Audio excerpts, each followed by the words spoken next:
السلام علیکم۔ آج بدھ ہے، نومبر کی 23 تاریخ۔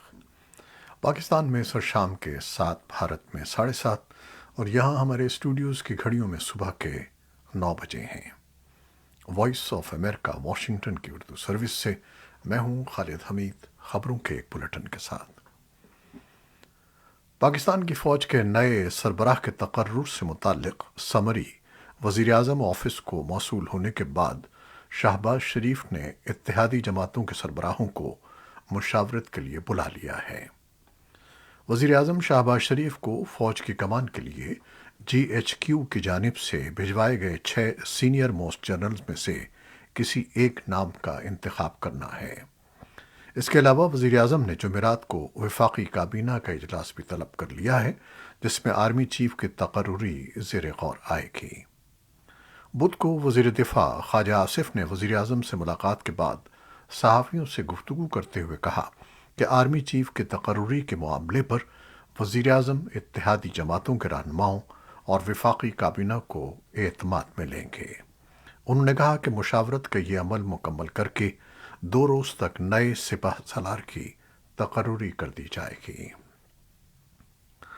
پاکستان فوج کے سربراہ جنرل قمر جاوید باجوہ نے کہا ہے کہ فوج کی سیاست میں مداخلت غیر آئینی ہے۔ بدھ کو راولپنڈی میں جنرل ہیڈ کوارٹرز میں پاکستان کے یوم دفاع و شہداء کی تقریب سے خطاب کرتے ہوئے آرمی چیف کا کہنا تھا کہ انہیں فخر ہے کہ وہ 6 سال پاکستان فوج کے سپہ سالار رہے۔ انہوں نے سن 1971 سے متعلق بات کرتے ہوئے کہا کہ سابقہ مشرقی پاکستان ایک فوجی نہیں سیاسی غلطی تھی۔ لڑنے والے فوجیوں کی تعداد 92,000 نہیں 34,000 تھی، جن کا مقابلہ 2.5 لاکھ بھارتی فوج اور 2 لاکھ تربیت یافتہ مختی باہنی سے تھا۔ جنرل باجوہ نے کہا کہ فوج آئندہ بھی سیاسی معاملات سے خود کو الگ رکھے گی۔ ایک جانب قطر میں فٹ بال ورلڈ کپ کا میگا ایونٹ شروع ہو گیا ہے، لیکن کئی تجزیہ کاروں کے بقول جنوبی ایشیا کے دیگر ممالک کے برعکس پاکستان اس موقع پر اپنی افرادی قوت کو برآمد کرنے کا موقع ہاتھ سے گنوا بیٹھا ہے اور اس میگا ایونٹ سے بھرپور فائدہ حاصل نہیں کر سکا۔ اعداد و شمار سے پتہ چلتا ہے کہ اس سال پاکستانیوں کے لیے قطر نے 2 لاکھ افراد کا کوٹا مختص کیا تھا، مگر اس کے باوجود پاکستان سے اکتوبر کے آخر تک صرف 46,500 افراد قطر ملازمت کے لیے جا پائے۔ بنی اسنا وزارت کے سیکریٹری پارلیمانی امور آغا رفیع اللہ نے وائس آف امریکہ کو بتایا کہ حکومت پاکستان نے زیادہ سے زیادہ لوگوں کو ملازمتوں کے لیے بھیجنے کو یقینی بنانے کے لیے تمام اقدامات کیے، لیکن قطر کے آخر میں ویزا کا عمل بہت سست تھا اور یہ نتیجہ خیز ثابت نہیں ہو سکا۔ تاہم انہوں نے کہا کہ حکومت بیرون ملک مقیم پاکستانیوں کو بڑھانے کے لیے تمام کوششیں جاری رکھے گی تاکہ وہ ترسیلات زر بھیج سکیں، جس کی آج کل پاکستان کو شدید ضرورت ہے۔ ورلڈ کپ کی میزبانی کا قرعہ دوحہ کے نام کھلنے کے بعد سے خلیج کے اس ملک میں غیر ملکی مزدوروں کے ساتھ بدسلوکی کے واقعات پر تنقید اور الزامات کا جو سلسلہ شروع ہوا تھا، وہ اتوار کو مقابلوں کے آغاز کے بعد بھی بدستور جاری ہے۔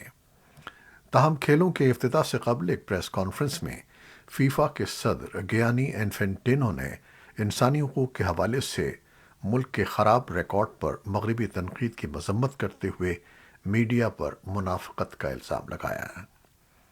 ٹویٹر سمیت سوشل میڈیا کے مختلف پلیٹ فارم پر لوگوں نے برطانوی روزنامے گارڈین کی اس رپورٹ کو شیئر کیا، جس میں بتایا گیا تھا کہ سن 2010 میں ورلڈ کپ کی میزبانی کا حق حاصل کرنے کے بعد سے مبینہ طور پر بھارت، پاکستان، نیپال، بنگلہ دیش اور سری لنکا سے تعلق رکھنے والے 6,500 سے زائد تارکین وطن کارکن قطر میں ہلاک ہو چکے ہیں۔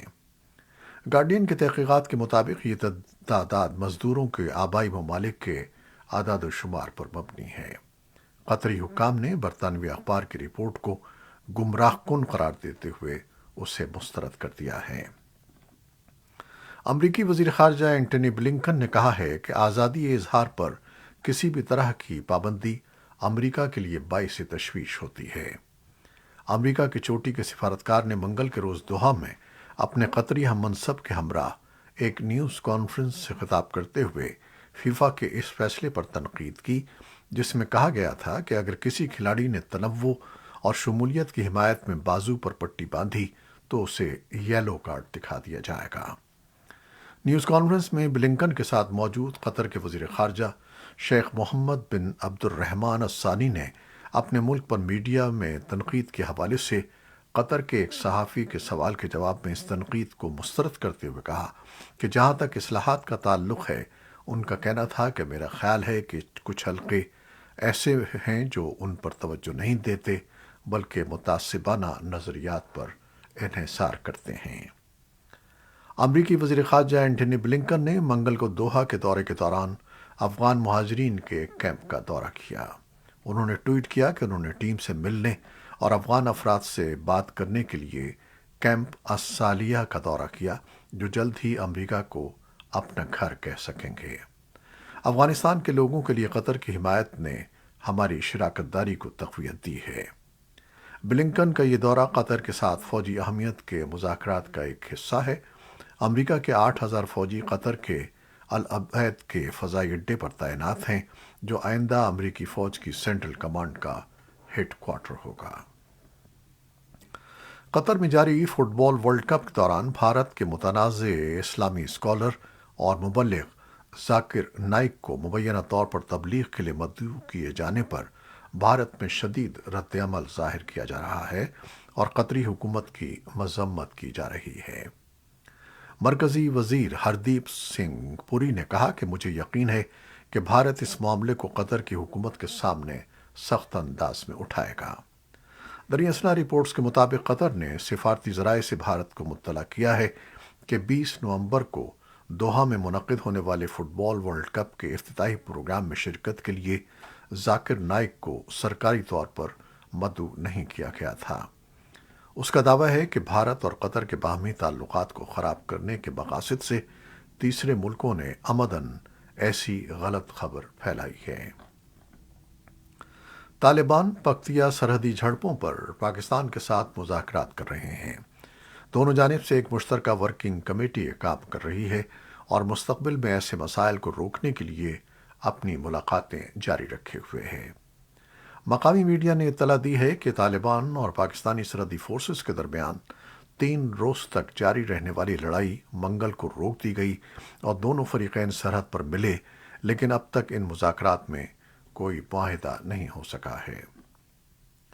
اقوام متحدہ کے فلاحی رابطہ کار دفتر اوچا کا کہنا ہے کہ افغانستان میں اس موسم سرما میں 24.4 ملین افراد انتہائی مایوس کن حالات میں زندگی گزار رہے ہیں۔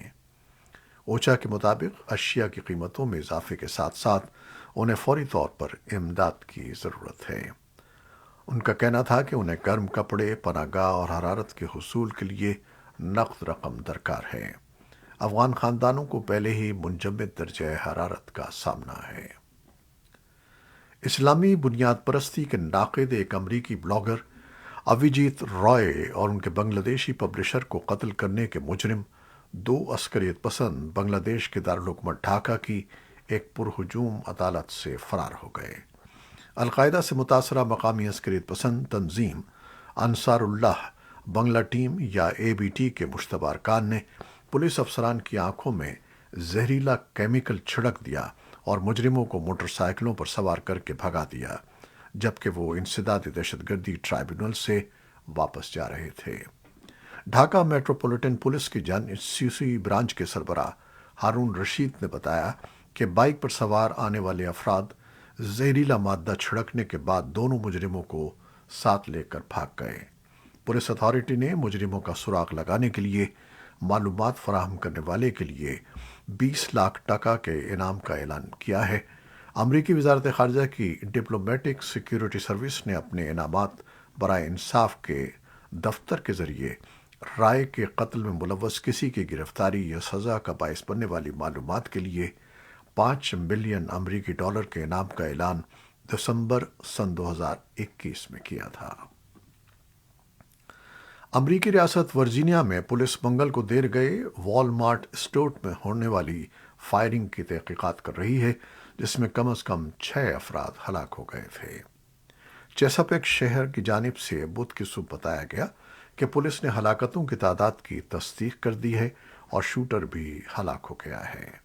حکام نے یہ نہیں بتایا کہ شوٹر کی موت کیسے ہوئی اور نہ ہی شوٹنگ کے حالات کے بارے میں تفصیلات بتائی ہیں۔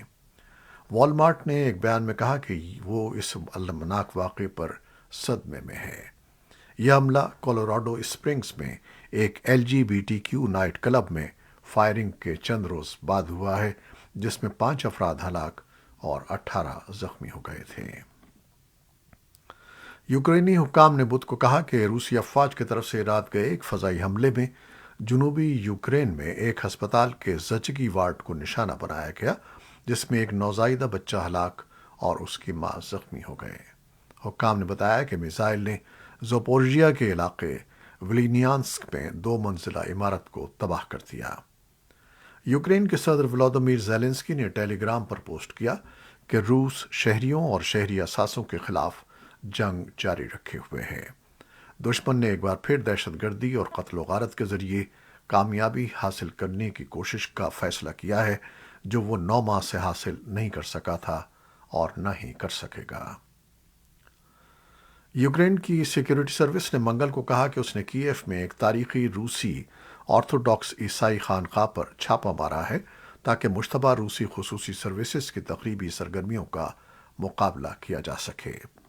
ادھر ماسکو میں کریملن کے ترجمان دمتری پیسکوف نے یوکرین کے حکام پر روسی آرتھوڈاکس چرچ کے خلاف جنگ شروع کرنے کا الزام لگایا ہے۔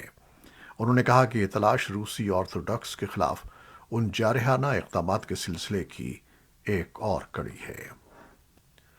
یروشلم میں بس اسٹاپ کے قریب آج بدھ کے روز 2 دھماکے ہوئے، جن میں ایک شخص ہلاک اور کم از کم 14 زخمی ہو گئے۔ پولیس کا کہنا ہے کہ یہ مشتبہ حملے فلسطینیوں کی طرف سے کیے گئے تھے۔ یہ حملے ایسے وقت میں کیے گئے جب اسرائیل فلسطین کشیدگی میں اضافہ ہوا ہے اور زیر کنٹرول مغربی کنارے میں کئی ماہ کے اسرائیلی چھاپوں کے بعد مہلک حملوں کا سلسلہ شروع ہوا ہے، جن میں 19 افراد ہلاک ہو گئے ہیں۔ ایران نے حملے میں ملوث ہونے کی تردید کی ہے۔ اقوام متحدہ میں اس کے مشن نے گزشتہ ہفتے ایک بیانات میں ان الزامات کو جھوٹی خبر قرار دیتے ہوئے مسترد کر دیا تھا۔ صدر جو بائیڈن اپنی 80ویں سالگرہ کے ایک روز بعد 75 سال پہلے شروع ہونے والی ایک دلچسپ روایت میں حصہ لے رہے ہیں، اور وہ ہے تھینکس گیونگ ٹرکیز کی جان بخشی۔ اس سال وائٹ ہاؤس میں جن خوش قسمت پرندوں کی جان بخشی کی گئی ہے ان کے نام ہیں چاکلیٹ اور چپ۔ دونوں کا وزن تقریباً 21 کلو گرام ہے۔ ان دونوں کو شمالی کیرولائنا کے ایک فارم میں پالا گیا تھا۔ امریکہ میں ہر سال نومبر کی چوتھی جمعرات کو تھینکس گیونگ یا یوم تشکر منایا جاتا ہے۔ یہ وہ دن ہے جب امریکی اپنے خاندان اور دوستوں کے ہمراہ اکٹھے ہو کر خصوصی دعوت اور ضیافت کا اہتمام کرتے ہیں اور زندگی کی نعمتوں کی بہتات پر خدا کا شکر ادا کرتے ہیں۔ اس تہوار کو امریکی معاشرے میں انتہائی اہم مقام حاصل ہے۔ زیادہ تر امریکی اس موقع کو اپنے خاندان اور عزیز و اقارب سے ملنے، ان کے ساتھ کچھ وقت گزارنے اور مل بیٹھ کر کھانا کھانے کا ایک ذریعہ سمجھتے ہیں۔ یہ تھیں وہ خبریں جو فیس بک لائیو پر ہم نے آپ کے لیے پیش کی۔ ہماری ویب سائٹ، یوٹیوب اور پوڈ کاسٹ پر یہ بلیٹن آپ کے لیے پوسٹ کر دیا جاتا ہے۔ آپ ہمارے بلیٹن کو شیئر کرتے ہیں اور اپنے کمنٹس میں اپنی محبتوں کا اور دعاؤں کا اظہار کرتے ہیں، جس کے لیے ہم آپ کے بے انتہا شکر گزار ہیں۔ اپنے اس سلسلے کو جاری رکھیے گا۔ نیوز ایڈیٹر بہجت جیلانی کے ساتھ خالد حمید کو اجازت دیجیے گا۔ اللہ حافظ۔